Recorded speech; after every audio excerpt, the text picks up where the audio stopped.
دیکھ ہی رہے تھے کہ ایک گھڑ سوار تیزی کے ساتھ ان لوگوں کی طرف بڑھ رہا تھا۔ چت کبرا اس کا گھوڑا تھا اور اس کا چہرہ دکھ نہیں رہا۔ حکیم نے اپنے بیٹے کو نصیحت کی، بیٹے جب تجھے کوئی مصیبت پہنچے تو اسے اپنے حق میں بہتر سمجھنا، کیونکہ کبھی کبھی چھوٹی مصیبتیں جب آ جاتی ہیں تو اللہ بڑی مصیبتوں سے بچا لیتا ہے۔ ایسے ہی آپ گھر سے کہیں دور جا رہے ہوں، سفر کا ارادہ آپ نے کیا ہو اور آپ پر کوئی چھوٹی مصیبت آ جائے تو اللہ تعالیٰ بڑی مصیبت سے آپ کو بری کر دیتا ہے۔ تو اس میں اللہ تعالیٰ کی حکمت ہوتی ہے، ہر کام میں اللہ کی حکمت ہوتی ہے۔ تو حضرت لقمان حکیم اپنے بیٹے کو نصیحت فرما رہے تھے تو بیٹے نے کہا، ابا مصیبت میرے حق میں کیسے بہتر ہو سکتی ہے؟ چھوٹی مصیبت سے بڑی مصیبت کیسے ٹل سکتی ہے؟ تو حضرت لقمان حکیم نے فرمایا، بیٹے وقتاً فوقتاً اللہ رب العزت نے انبیاء کرام کو لوگوں کی ہدایت کے لیے مبعوث فرمایا ہے، اور ہمیں حضور صلی اللہ تعالیٰ علیہ وسلم کی امت میں پیدا کیا ہے، تو چلو ہم اس نبی صلی اللہ تعالیٰ علیہ وسلم کی بارگاہ میں چلتے ہیں۔ جب تم وہاں بیٹھو گے اور اس نبی سے ملاقات کرو گے تو تمہیں تقویت ملے گی، تمہارا یقین اور زیادہ پختہ ہو جائے گا۔ تو حضرت لقمان حکیم اور آپ کا بیٹا آپ کے ساتھ چل دیے، چلتے رہے ایک سونسان بیابان جنگل میں پہنچے۔ آپ خچروں پر سوار تھے، آپ کے پاس کھانا تھا، پانی تھا، لیکن جب آپ اس سونسان جنگل میں پہنچے دوپہر کا ٹائم ہو چکا تھا، آپ کا کھانا بھی ختم ہو چکا تھا، آپ کا پانی بھی ختم ہو چکا تھا، اور خچر بھی تھک چکے تھے، یہ لوگ بھی بھوک پیاس سے بلک رہے تھے۔ تو ایک جگہ آرام کرنے کے لیے بیٹھ گئے، کیونکہ آگے جانے کی تاب نہ رہی۔ ایک جگہ آرام کے لیے بیٹھے تو وہاں پر ایک ہڈی پڑی ہوئی تھی، وہ ہڈی لقمان حکیم کے بیٹے کے پیر میں ایسی چبھی کہ نیچے سے گھسی اور اوپر نکل گئی۔ تو حضرت لقمان حکیم نے جب یہ دیکھا کہ بیٹے کے پیر میں ہڈی چبھ گئی تو اب تکلیف بہت زیادہ تھی بیٹے کو، تو اپنے دانتوں سے وہ ہڈی کو نکالنے لگے۔ اپنے دانتوں سے ہڈی نکالی تو خون بھی نکلنے لگا اور بیٹا بے ہوش ہو چکا تھا۔ یہ دیکھ کر حضرت لقمان حکیم کی آنکھ میں آنسو آ گئے۔ حضرت لقمان حکیم رونے لگے۔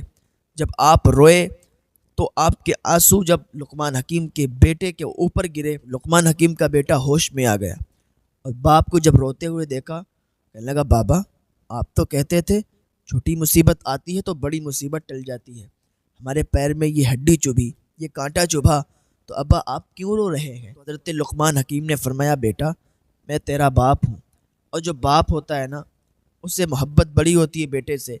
یہ محبت پدری کی وجہ سے میں آنسو میرے نکل رہے ہیں، میں رو رہا ہوں، لیکن یہ تجھے جو کانٹا چبھا ہے، جو ہڈی تیرے پیر میں تیرے ایڑی میں لگی ہے، اور یہ جو مصیبت تجھے ملی ہے، تو اس کی وجہ سے ضرور اللہ کوئی بڑی مصیبت دور فرمائے گا۔ ابھی لقمان حکیم یہ بات کر ہی رہے تھے، لیکن جب وہاں ٹھہرے تھے اس سے پہلے آپ نے سامنے دور دیکھا تو دھواں اٹھ رہا تھا، لیکن ابھی یہ باتیں چل رہی تھیں، پھر سامنے دیکھا تو کوئی دھواں موجود نہیں تھا۔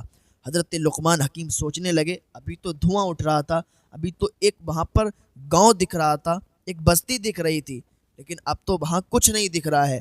ابھی دیکھ ہی رہے تھے کہ ایک گھڑ سوار تیزی کے ساتھ ان لوگوں کی طرف بڑھ رہا تھا، چت کبرا اس کا گھوڑا تھا اور اس کا چہرہ دکھ نہیں رہا تھا۔ حضرت لقمان حکیم فرماتے ہیں، وہ گھڑ سوار بہت تیزی کے ساتھ ہم لوگوں کی طرف بڑھ رہا تھا، جیسے وہ تیزی کے ساتھ ہم لوگوں کی طرف آیا تو وہ غائب ہو گیا۔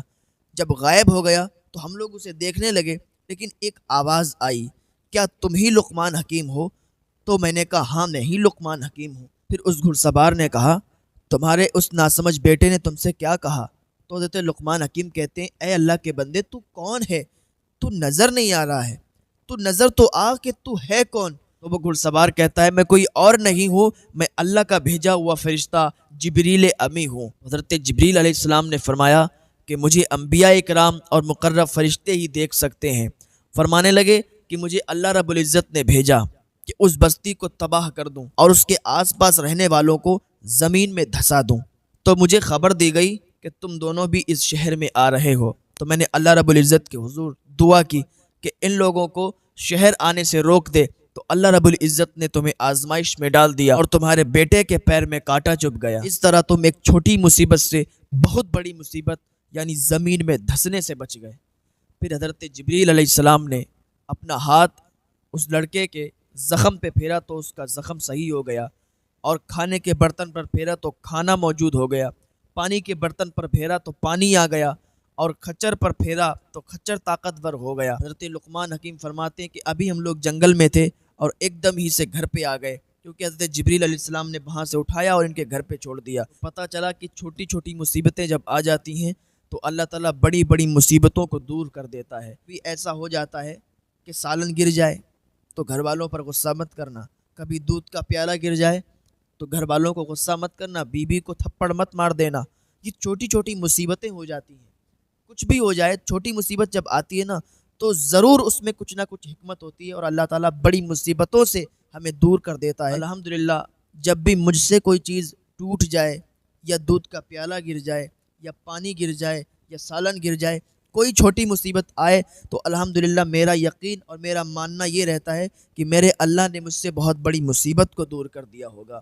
ہم لوگوں پر غصہ نہیں کرتے ہیں، اور یہی حال ہم سب لوگوں کا ہونا چاہیے کہ جب کوئی چھوٹی مصیبت آ جائے تو گھر والوں پر غصہ مت کرنا، گھر والوں پر قہر مت ڈھانا، گھر والوں کو تکلیف مت پہنچانا۔ بہت سے لوگ ہوتے ہیں کہ اگر کپڑے پر سالن گر گیا تو بیوی کو مار دیا، بچوں کو مارنے لگے، ڈانٹنے لگے۔ ایسا نہیں ہونا چاہیے۔